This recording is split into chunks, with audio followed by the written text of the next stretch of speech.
নামের প্রশংসা শ্রবণ করার পাশাপাশি জিকির, আল্লাহ তাবারক ওয়া তাআলা জিকির করার আল্লাহ আমাদেরকে তৌফিক দিয়েছেন। যে আল্লাহ তাবারক ওয়া তাআলা যাকেই তৌফিক দিয়ে থাকেন, আল্লাহর দয়া যখন কোনো ব্যক্তির প্রতি চলে আসে তখন সে আল্লাহ তাআলার প্রশংসা করে, আল্লাহর হাবিবের উপর দুরূদ পড়ে, সে কোরআন তেলাওয়াত করে, সে আল্লাহর হুকুম নামাজ আদায় করা শুরু করে। আমাদেরকে দোয়া করা উচিত, যারা এই নিয়ামত থেকে আমরা যারা বঞ্চিত, আমাদেরকে আল্লাহ তাআলার কাছে দোয়া করা উচিত যে মাওলাই করিম, আল্লাহ তুমি আমাকে তোমার প্রশংসা করার, তোমার জিকির করার মতো আল্লাহ তুমি আমাকে তৌফিক দিক। কিন্তু মাদানী চ্যানেলের দর্শক শ্রোতা বলবো, জিকির করার অথবা আল্লাহর কাছে ক্ষমা চাওয়া, আল্লাহ তাবারক ওয়া তাআলার কাছে ইস্তিগফার করার, দর্শক শ্রোতা আমরা আলহামদুলিল্লাহ হামদে বারি তাআলা শ্রবণ করলাম যে আমাদের আজকে যে আলোচ্য বিষয় গরিব দোস্তদের কষ্ট না দেওয়া। একটি হাদিসে মোবারকা আমি আরজ করার চেষ্টা করব, তারপর ইনশাআল্লাহ আমাদের মেহমান আলোচক প্রোগ্রামে আমাদের সাথে আমরা শুনবো কোরআন এবং হাদিস থেকে গুরুত্বপূর্ণ আলোচনা। যে রাসূল করিম সাল্লাল্লাহু আলাইহি ওয়াসাল্লাম হাদিসে পাকে ইরশাদ ফরমান, তোমরা যে যারা মজলুমের বদদোয়া থেকে বেঁচে থাকো। বিশেষ করে মাদানী চ্যানেলের দর্শক শ্রোতা যারা গরিব হয়ে থাকে, আর্থিকভাবে যারা দুর্বল হয়ে থাকে, অন্যদের পক্ষ থেকে সবচাইতে বেশি কষ্টের শিকার হয়, বিভিন্ন মাধ্যমে কষ্টের শিকার হয়, সে মজলুম হয়, সে অসহায় হয়ে থাকে। তো রাসূল করিম সাল্লাল্লাহু আলাইহি ওয়াসাল্লাম হাদিসে পাকে খুবই এমনভাবে ইঙ্গিত করেছেন যে তোমরা মজলুমের বদদোয়া থেকে বেঁচে থাকো। আমরা যারা আপনার অসহায় মানুষকে নির্দ্বিধায় কষ্ট দিতে আমরা দ্বিধাবোধ করি না, তাদের মনে আমরা কষ্ট দিয়ে দিই। কষ্ট কারো, কোনো ব্যক্তির মনে কষ্ট দেওয়া যাবে না, হারাম সম্পূর্ণভাবে। কিন্তু আমাদের আজকের আলোচ্য বিষয় হচ্ছে গরিব দোস্তদেরকে কষ্ট না দেওয়া। এখানে দুটি বিষয় আমরা আজকে আলোচনাতে নিয়ে আসার চেষ্টা করব। একটা হচ্ছে যারা কষ্ট দেয় তাদের ক্ষতি, পাশাপাশি এই ব্যক্তি যারা গরিব, যারা অসহায়, যারা তাদেরকে যারা ভালোবাসে, তাদেরকে মহব্বত যারা করে, তাদেরকে যারা হেল্প করে, তাদের ব্যাপারে আমাদের প্রিয় নবী কী ইরশাদ করেছেন, তাদের মর্যাদা কী হবে, তাও ইনশাআল্লাহ দর্শক শ্রোতা আমরা প্রোগ্রামে শুনবো। মিরাজ ভাই আমাদের সঙ্গে, আমরা ইনশাআল্লাহ আযওয়াজাল খুব গুরুত্ব সহকারে, খুব মনোযোগ সহকারে ইনশাআল্লাহ আমরা আলোচনা শোনার চেষ্টা করবো ইনশাআল্লাহ। জি, আলহামদুলিল্লাহি রাব্বিল আলামিন ওয়াসসালাতু ওয়াসসালামু আলা সাইয়্যিদিল মুরসালিন আম্মা বা'দ ফাআউযু বিল্লাহি মিনাশ শাইতানির রাজীম বিসমিল্লাহির রহমানির রহিম। যে আলহামদুলিল্লাহ, ইমরান ভাই আপনি বলছিলেন যে আজকের যে বিষয়টা গরিবদের কষ্ট না দেওয়া, আসলেই আমাদের সমাজে একটি বৃহৎ জনগোষ্ঠী যারা গরিব এবং দুস্থ, যদিও মানুষকে কষ্ট দিয়ে থাকে বিভিন্ন সময়, কিন্তু গরিবদের কষ্ট দেওয়ার মাত্রাটা সব সময় বেশি থাকে। অর্থাৎ যারা প্রভাবশালী রয়েছে তারা গরিবদের প্রতি জুলুম করবে, এরকম একটা পদ্ধতি সেই দুনিয়া শুরু থেকে এখন পর্যন্ত প্রচলিত রয়েছে। বেশিরভাগ ক্ষেত্রে এই সব লোকেরা উপেক্ষিত থাকে, যেসব সুবিধা তাদের পাওয়ার কথা ছিল তারা পায় না, কখনো অপমানিত, লাঞ্ছিত হয়ে থাকে। প্রয়োজনে তাদের থেকে সুবিধা গ্রহণ করা হয়, কিন্তু যখনই প্রয়োজন আমাদের হয় তো বিভিন্ন সময় তাদের কাছ থেকে আমরা সুবিধা নেই, কিন্তু তাদের যখন মর্যাদার বিষয় আসে, তাদেরকে ভালোবাসার বিষয় আসে, তখন আমরা এটা প্রদান করি না। তাদের যে প্রাপ্য, যেটা তারা অধিকার, সেই অধিকারটাকে সঠিকভাবে আদায় না করে তাদের অধিকারকে হরণ করা হয়। যে হুজুর সাল্লাল্লাহু আলাইহি ওয়াসাল্লাম এই সকল গরিবদের ক্ষেত্রে কি বলেছেন, যে তাদের মর্যাদা কেমন রয়েছে, যদিও আমরা তাদেরকে মর্যাদা দেই না। হুজুর সাল্লাল্লাহু আলাইহি ওয়াসাল্লাম ইরশাদ করেন, খায়রু হাযিহিল উম্মতি ফুকারাআহা, অর্থাৎ গরিবরা আমার উম্মতের মধ্যে সর্বশ্রেষ্ঠ ব্যক্তি। এরপরে হুজুর সাল্লাল্লাহু আলাইহি ওয়াসাল্লাম বলতেছেন, আমার উম্মতের মধ্যে যারা দুর্বল, অর্থাৎ আর্থিক এবং শারীরিকভাবে, তারা দ্রুত জান্নাতে প্রবেশ করবে। হুজুর সাল্লাল্লাহু আলাইহি ওয়াসাল্লামের এই হাদিসে মোবারকা যেটা আমরা শুনলাম, যে আমার উম্মতের মধ্যে সর্বশ্রেষ্ঠ ব্যক্তি গরিব, এবং তারাই দ্রুত জান্নাতে প্রবেশ করবে। আল্লাহ তাআলা যে এদেরকে কত ভালোবাসেন। কিমাই সাআদাতের মধ্যে হযরত সাইয়েদুনা ইমাম মুহাম্মদ বিন গাযালি রাহমাতুল্লাহি তাআলা আলাইহি বলেন, একবার মুসা আলাইহিস সালাতু ওয়াস সালাম আল্লাহর কাছে আরজ করলেন, আল্লাহ তোমার কাছে তোমার এই মানুষের মধ্যে সবথেকে প্রিয়কে আমিও তাকে ভালোবাসবো। তখন আল্লাহ তাআলা ইরশাদ করলেন যে ব্যক্তি সম্পূর্ণরূপে দুস্থ, গরিব, অসহায়, ওই ব্যক্তি আমার প্রিয় বন্ধু। ইনশাআল্লাহ শুনবো কিছু কলের দিকে আমরা যাব। মাশাআল্লাহ মিরাজ ভাই আমাদের সাথে রয়েছেন, আমাদের হাফেজ শহীদ আলহামদুলিল্লাহ উনি আমাদের সাথে রয়েছেন। আলোচনাও শুনবো, কলের দিকে যাব। জি, কল চালিয়ে দেন।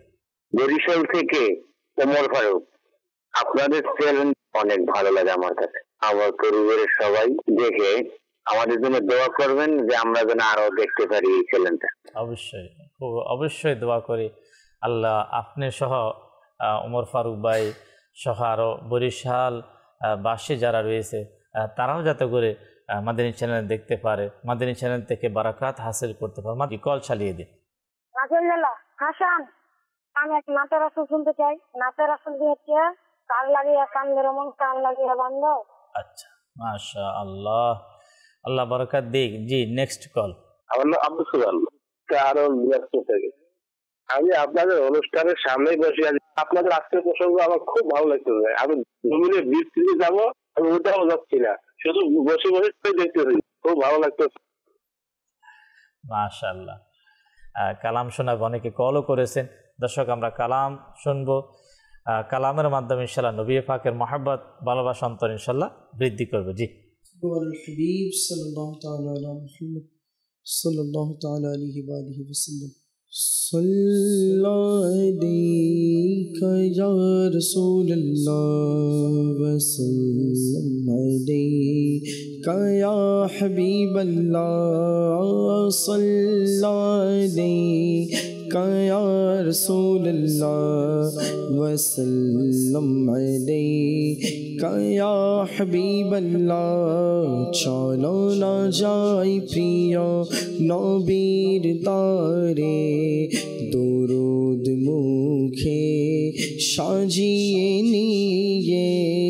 চলো না যাই প্রিয় নবীর দ্বারে, দরুদ মুখে সাজিয়ে নিয়ে। ফেলিব রহমতেরি বায়ে পড়ো সাল্লাল্লাহু আলাইকা ইয়া রাসূলুল্লাহ ওয়া সাল্লাম আলাইকা ইয়া হাবিবাল্লাহ। ওয়া সাল্লাম আলাইকা ইয়া হাবিবাল্লাহ। উম্মতের প্রতি কতই না প্রেম তার, উম্মতের প্রতি কতই না প্রেম তার, উম্মতের প্রতি কতই না প্রেম তার। দয়ালু তিনি উপমানে যার, উম্মতের প্রতি কতই না প্রেম তার, উম্মতের প্রতি কতই না প্রেম তার। দয়ালু তিনি উপমানে যার, মুছে দিচ্ছেন সব গুনাহ আমাদের, মুছে দিচ্ছেন সব গুনাহ আমাদের। নয়ন হতে অশ্রু ঝরিয়ে দিয়ে পড়ো সাল্লাল্লাহু আলাইকা ইয়া রাসূলুল্লাহ ওয়া সাল্লাম আলাইকা হাবিবাল্লাহ। এমন কর্মা আরল স্বামী, এমন কর্মা আরল স্বামী। যারা মোল্লামায় কোনো নেকি নেই, এমন কর্মা আরল স্বামী, এমন কর্মা আরল অলসামি যারা মোল্লামায় কোনো নেকি নেই, তবু দয়া করছেন অনবরত, তবু দয়া করছেন অনবরত। গুনাহগুলোকে ঢেকে নিয়ে পরসল্লাল্লাহি কয়া হাবিবাল্লাহ ওয়াসাল্লাম আলাইহি কয়া হাবিবাল্লাহ। আলহামদুলিল্লাহ, আল্লাহ রাব্বুল আলামিন আমাদেরকে এভাবে কালামের মাধ্যমে প্রিয় নবী রসুলে করিম রউফুর রহিম সাল্লাল্লাহু আলাইহি ওয়াসাল্লামের দরবারে আরজি করার, প্রার্থনা করার আল্লাহ আমাদেরকে তৌফিক দিক। দর্শক শ্রোতা, আমরা ছিলাম আমাদের আজকের এই প্রোগ্রামের আলোচ্য বিষয় গরিব দোস্তদের কষ্ট না দেওয়া। কোনো একজন সাধারণ মানুষকে অথবা বিশেষ কোনো মানুষকে আমি কষ্ট দিলাম, আমি তাকে আঘাত দিলাম, তার অন্তরে সে আঘাতপ্রাপ্ত হলাম, তাহলে মূলত কি আমি তাকে কষ্ট দিলাম? মানে এটা একটা প্রশ্ন যে আমি কি তাকে কষ্ট দিলাম? না, আমি কষ্ট দিলাম আমার প্রিয় রসুলকে। আর যদি কোনো ব্যক্তি রসুলকে কষ্ট দিল, তাহলে সে কি রসুলকে কষ্ট দিল? না, আল্লাহ তাআলাকে। হাদিসে মোবারকার মধ্যে আমার আপনার প্রিয় নবী রসুল আরবি সাল্লাল্লাহু আলাইহি ওয়াসাল্লামের সাথে ফরমান যে কোনো মুসলমানকে কষ্ট দিল, সে মূলত আমি রসুলকে কষ্ট দিল, যে আমি রসুলকে কষ্ট দিল, তো সে যেন আল্লাহ তাআলাকে কষ্ট দিল। এখন এই বিষয়টাকে যদি আমি একবার যদি আমি খেয়াল করি যে আমি যাকে কষ্ট দিচ্ছি, যে রসুল করিম সাল্লাল্লাহু আল্লাহ তাআলা এই ব্যাপারে কোরআনের পাকের একটি আয়াতও নাযিল করেছেন, যে তিনি বলেন সূরাতুল আহজাবের 57 নম্বর আয়াতে, যে ব্যক্তি আল্লাহ তার রাসূলকে কষ্ট দেয়, এই বিষয় আল্লাহ তাআলা ইরশাদ করতেছেন যে নিশ্চয়ই যারা আল্লাহ তার রাসূলকে কষ্ট দেয় তাদের জন্য আল্লাহ তাআলা লানত দুনিয়া এবং আখিরাতে, মানে তারা দুনিয়াতেও লানতপ্রাপ্ত, আখিরাতেও লানতপ্রাপ্ত। আল্লাহ তাআলা বলতেছেন আল্লাহ তাআলা তাদের জন্য যন্ত্রণাদায়ক শাস্তি প্রস্তুত করে রেখেছেন। মানুষের মনে কষ্ট দেওয়া হয়, তারা আঘাতপ্রাপ্ত হয়, তাদের কাছে গিয়ে ক্ষমাও চেতে হবে, আল্লাহর কাছে তওবা করতে হবে, আবার তাদের কাছে গিয়েও ক্ষমা চেতে হবে। জি মিরাজ ভাই। জি, আমি মাশাআল্লাহ সুন্দর বলতেছিলেন যে গরিব এবং দুস্থ যারা, এদের বদদোয়ার ব্যাপারে আল্লাহর রাসূল সাল্লাল্লাহু আলাইহি ওয়াসাল্লাম আমাদেরকে ভয় করতে বলেছেন। কারণ তাদের ব্যাপারে আল্লাহ হযরত আহমদ রেজা খান রাহমাতুল্লাহি তাআলা আলাইহির সম্মানিত পিতা রইসুল মুতাকাল্লিমিন হযরত আল্লামা নকি আলী খান রাহমাতুল্লাহ তাআলা আলাইহি, উনি মুস্তাজাবুদ দাওয়াত, অর্থাৎ যাদের দোয়া কবুল হয়ে থাকে, এদের ব্যাপারে লিখতে গিয়ে 1 নম্বরে মদতর শব্দটা লিখলেন। আর এর অর্থ হলো অস্থির, চিন্তাগ্রস্ত, গরিব, দুস্থ, অর্থাৎ যাদের দোয়া কবুল হয়ে থাকে 1 নম্বরে রয়েছে গরিব, দুস্থ এবং যারা অসহায় রয়েছে।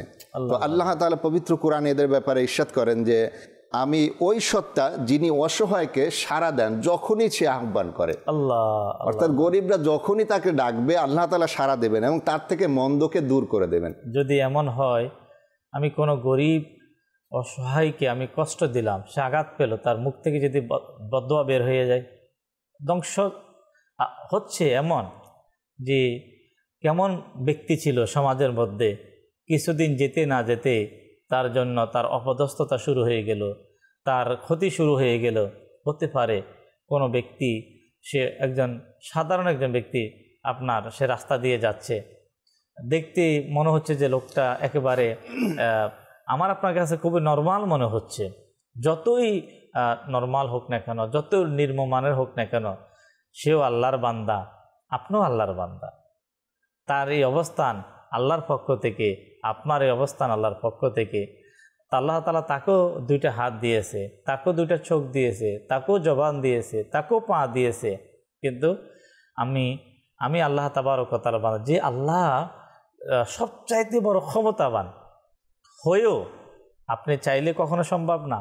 তামাম পৃথিবীর মানুষ যদি একসাথেও যদি একত্রিত হয়ে চেষ্টা করে আল্লাহ তাবারক ওয়া তাআলার ক্ষমতার সাথে তুলনা করার জন্য, এর লক্ষ কোটি ভাগের 1 অংশ বুঝতে পারবে না। তাহলে মহান রব আল্লাহ তাবারক ওয়া তাআলা এত বড় ক্ষমতাবান হয়েও আল্লাহ অসহায়দের প্রতি দয়াবান, আল্লাহ গরিবদের প্রতি দয়াবান, তাদের ফরিয়াদ কবুল করেন, তাদেরকে আল্লাহ ভালোবাসেন। রাসূলুল্লাহ সাল্লাল্লাহু আলাইহি ওয়াসাল্লাম বলেন যে আল্লাহ তার গরিবদের মাঝে কোনো প্রতিবন্ধ কেউ নাই মাঝখানে, যে অর্থাৎ তাদের সাহায্য কেউ নাই, এর মধ্যে মাঝখানে কোনো বাধা নেই আল্লাহ তাআলার এবং গরিবদের মাঝে দোয়া করলে সাথে সাথে কবুল হয়ে যাবে। আমরা সকলে মিলে প্রিয় নবীর শান নাতে মুস্তাফা সাল্লাল্লাহু আলাইহি ওয়াসাল্লাম শ্রবণ করি। জি। যার প্রিয় নাম মুস্তাফা সাল্লি আলা মুহাম্মাদিন, যার প্রিয় নাম মুস্তাফা সাল্লি আলা মুহাম্মাদিন, তারি তরে মোরা তারি তরে পেলম খোদা সাল্লি আলা মুহাম্মাদিন, যার প্রিয় নাম মুস্তাফা সাল্লি আলা মুহাম্মাদিন। রূহুল আমিন গেলেন রয়ে, নবী গেলেন আরশ পানে, রূহুল আমিন গেলেন রয়ে, নবী গেলেন আরশ পানে, अर्शे आज़म हाँ अर्शे आज़म दिलो शारा सल्ले अला मुहम्मदिन, अर्शे आज़म हाँ अर्शे आज़म दिलो शारा सल्ले अला मुहम्मदिन। যখন ফেরেশতা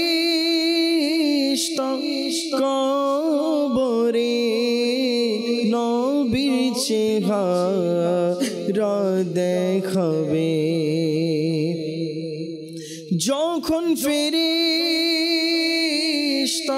কবরে নবীর চেহারা দেখাবে, পরি যেন আমরা পরি যেন সেথাই খোদা সাল্লি আলা মুহাম্মাদিন, পরি যেন হ্যাঁ পরি যেন সেথাই খোদা সাল্লি আলা মুহাম্মাদিন।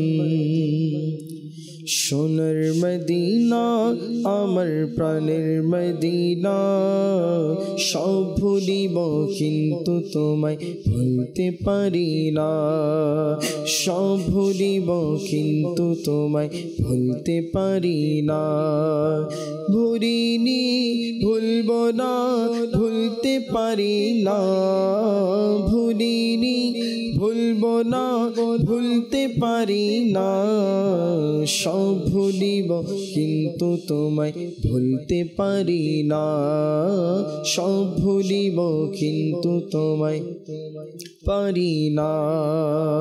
আরশে মুআল্লার চেয়ে দামি তুমি হও, আল্লাহর সৃষ্টির মাঝে শ্রেষ্ঠ ভূমি হও, আরশে মুআল্লার চেয়ে দামি তুমি হও, আল্লাহর সৃষ্টির মাঝে শ্রেষ্ঠ ভূমি হও, তোমার বুকে শুয়ে আছেন শাহে মদিনা, তোমার বুকে শুয়ে আছেন শাহে মদিনা, সব ভুলিব কিন্তু তোমায় ভুলতে পারি না, মদিনা সব ভুলিব কিন্তু তোমায় ভুলতে পারি না।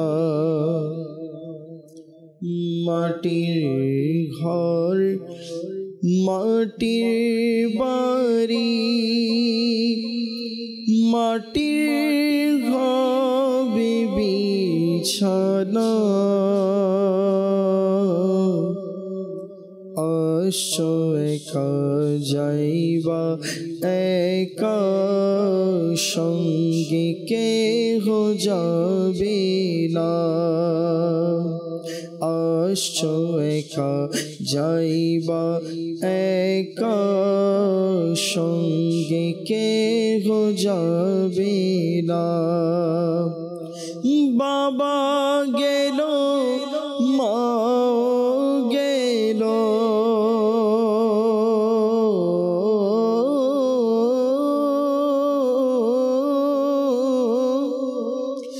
বাবা গেল মা গেল কেউ তো ফিরে আসলো না আসো একা যাইবা একা সঙ্গে কেহ যাবে না ডানে মাটি বামে মাটি আল্লাহ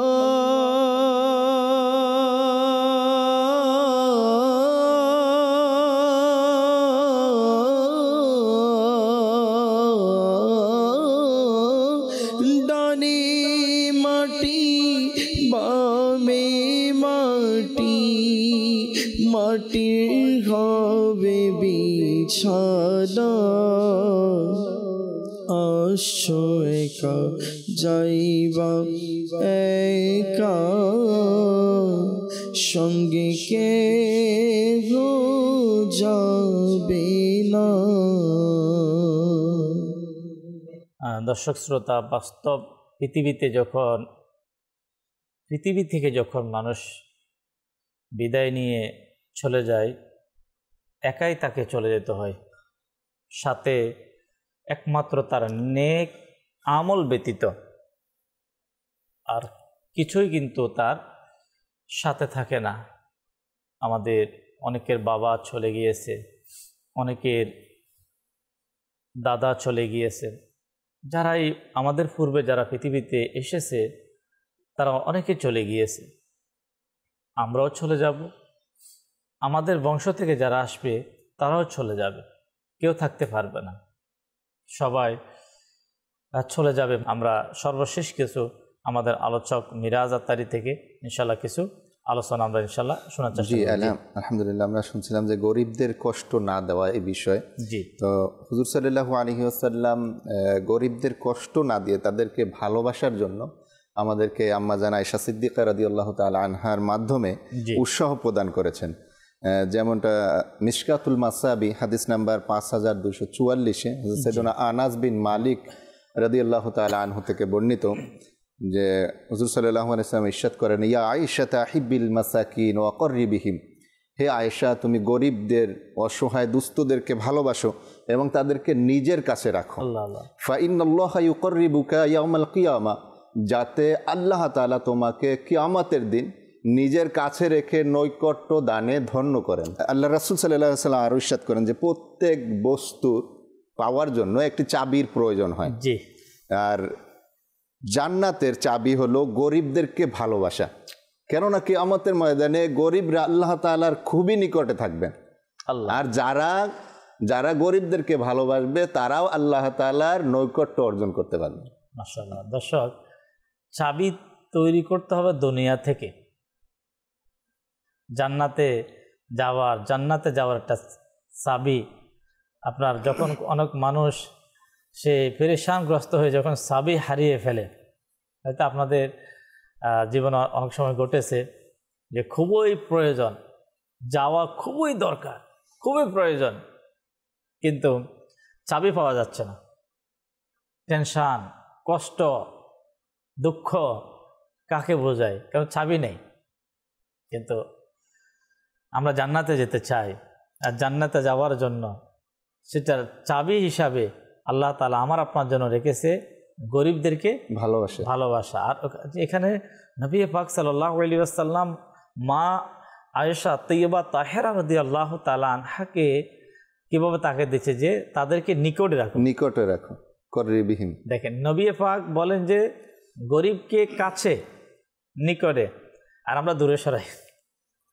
আমাদের সকল কাজের সিস্টেম ব্যতিক্রম, কাছে থাকতে পারবে না। আত্মীয় স্বজন আছে অনেক, এদের মধ্যে যারা মালদার তারা থাকবে কাছে, আর যারা দুর্বল তারা থাকবে দূরে দূরে। এটা আমাদের সিস্টেম, এটা দর্শক মনে রাখতে হবে, এটা আমাদের ইসলামের তরিকা না, এটা আল্লাহ রসুলের তরিকা না। এটা হতে আপনি আমি সিস্টেম তৈরি করেছি, আমরা সিস্টেম তৈরি করেছি, কিন্তু এমন সিস্টেম আমরা বাস্তবায়ন যদি আমরা করি, এটা আমার আপনার জন্য সবচাইতে বড় দুঃখজনক হবে যে এমন আমি সিস্টেম তৈরি করলাম যে আল্লাহ আমার উপর নারাজ হয়ে যাবে, এমন সিস্টেম আমি তৈরি করলাম আল্লাহর হাবিব আমার উপর নারাজ হয়ে যাবে। তো এই ধরনের দুঃখজনক সিস্টেম থেকে আল্লাহ আমাদেরকে হেফাজত করুক। ঈদের রমাদানুল মোবারক বলেন, ঈদ বলেন, বিয়ে শাদিতে বলেন, খুশির অনুষ্ঠানে বলেন, অনেক থেকে শোনা যায় মিরাজ ভাই যে আমরা তো ভালোভাবে দাওয়াতও পাই না, আপনি একেবারে রক্তের সম্পর্ক, গরিব বলে তাদেরকে ওইভাবে সম্মান করা হয় না, কেয়ার করা হয় না। কে বানিয়েছে আপনাকে? ধনী কে বানিয়েছে? আপনি আজকে ধনবান, মানে ধনের একটা বাহাদুরি, এটা শেষ হতে আল্লাহ যদি নারাজ হয়ে যায়, এটা খতম হতে শেষ হতে দর্শক বেশি সময়।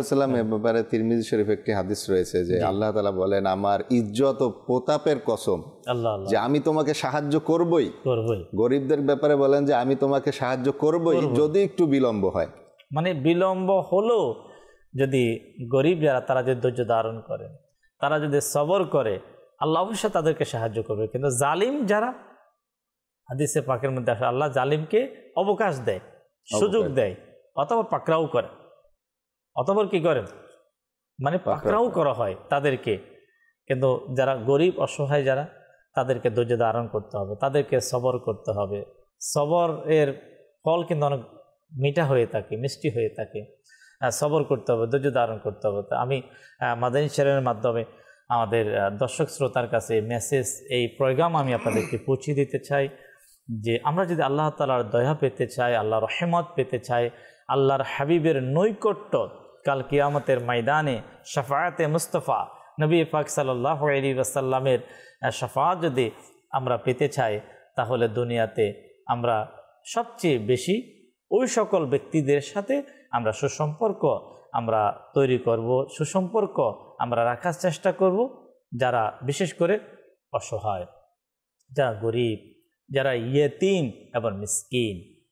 ইয়েতিম এবং মিসকিনের ব্যাপারে আল্লাহু আকবার, আমার রসুলের শান কেমন, যে হাদিসে পাকের মধ্যে আসছে যে আল্লাহ হাবিব দোয়া করছে যে আল্লাহ আমাকে কিয়ামতের দিন তাদের সাথে রাখি, তাদের সাথে রাখি। দেখেন এই যে হাদিসে মোবারকা, যে তাহলে মানে যারা বিশেষ করে বিত্তবান, যারা ধনবান অনেক, তারাও কিন্তু রসুল করিম সাল্লাল্লাহু আলাইহি ওয়াসাল্লামের পাশে থাকার আকাঙ্ক্ষা রাখে, যে কাল কঠিন হাসরের ময়দানে বিপদের সময় যে যারা নবী পাকের পাশে থাকবে, তারা তো মুসিবত থেকে তারা বেঁচে যাবে। কিন্তু নবী পাক সাল্লাল্লাহু আলাইহি ওয়াসাল্লাম স্বয়ং নিজেই বলেন, আল্লাহর কাছে দোয়া করলেন, কিতাবের মধ্যে আসছে আল্লাহ তাআলার কাছে দোয়া করলেন যে আল্লাহ কিয়ামতের দিন যে আমাকে তাদের সাথে, অর্থাৎ যারা অসহায়, যারা ইয়েতিম, যারা এবং মিসকিন যারা, তারা কত মর্যাদাবান। কিন্তু আমরা আল্লাহ তাআলা মর্যাদা দিচ্ছে, আল্লাহর হাবিব মর্যাদা দিচ্ছে, কিন্তু দিতে পারতেছি না আমরা। কেন? আমাদের অন্তর কলুষিত, অন্তরের মধ্যে নাফাকি, এগুলোকে আমাদেরকে দূর করতে হবে।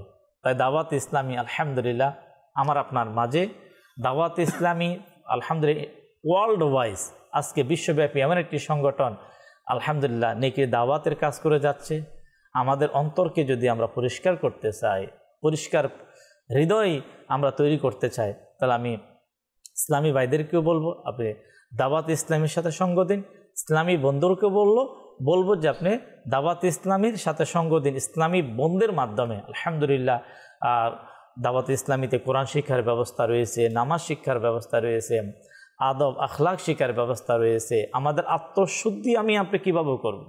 আমাদের আত্মশুদ্ধির খুবই প্রয়োজন, যে আমাদের অন্তর মধ্যে এমন কিছু কাজ করে, আবার লোভ একদিকে, হিংসা অন্যদিকে, খারাপ ধারণা অন্যদিকে, মানুষের মনে কষ্ট দেওয়া, এটাও এক প্রকার অনেক বড় মহামারী।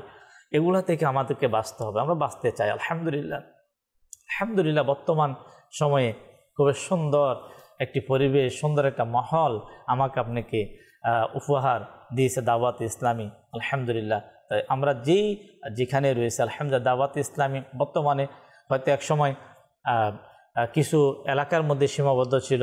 আজকে আপনি চট্টগ্রাম চলে যান, আপনি সিলেটের দিকে চলে যান, আপনার এরপর রাজশাহীর দিকে চলে যান, নীলফামারীর দিকে চলে যান, আপনার যেদিকে ময়মনসিংহ চলে যান, আলহামদুলিল্লাহ বিশেষ করে দুইটি জায়গা তো আলহামদুলিল্লাহ অনেকটাই অ্যাভেলেবেল, চট্টগ্রাম এবং ঢাকাতে। আলহামদুলিল্লাহ প্রতিটি জায়গার মধ্যে আজকে দাওয়াত ইসলামীর এই দিনই কাজ, দাওয়াত ইসলামীর কাজ হচ্ছে অনলি যেখানে দাওয়াত ইসলামীর দিনই কাজ বা মাদানী কাজ শুরু হয়, সেখানে আলহামদুলিল্লাহ এলাকার মধ্যে সুন্দর একটা পরিবেশ সৃষ্টি হয়, মানুষের মধ্যে একটা ভালোবাসার সৃষ্টি হয়, পড়াশোনার মধ্যে হিংসা বিদ্বেষ কী হয় দূর হয়। আমি আজকের প্রোগ্রাম থেকে ওই সকল ইসলামী ভাই এবং ইসলামী বন্ধুদেরকে বলবো যে আপনারা দাওয়াত ইসলামীকে সহযোগিতা করেন। আপনার এলাকাতে যদি কোনো ব্যক্তি দাওয়াত ইসলামের সাথে সম্পৃক্ত থাকে, আপনারা তাকে হেল্প করেন, আপনারা তাকে সহযোগিতা করেন, আপনারা তাকে সঙ্গ দিন, আপনি তাকে সঙ্গ দিন, তাকে সাহস তৈরি করুন যে মাশাআল্লাহ আপনি নেকির দাওয়াত দিচ্ছেন, আপনি ফায়জানা সুন্নতের দরজ দিচ্ছেন, মানুষদেরকে ভালো কাজে আহ্বান করে যাচ্ছেন, তাকে উৎসাহিত করেন।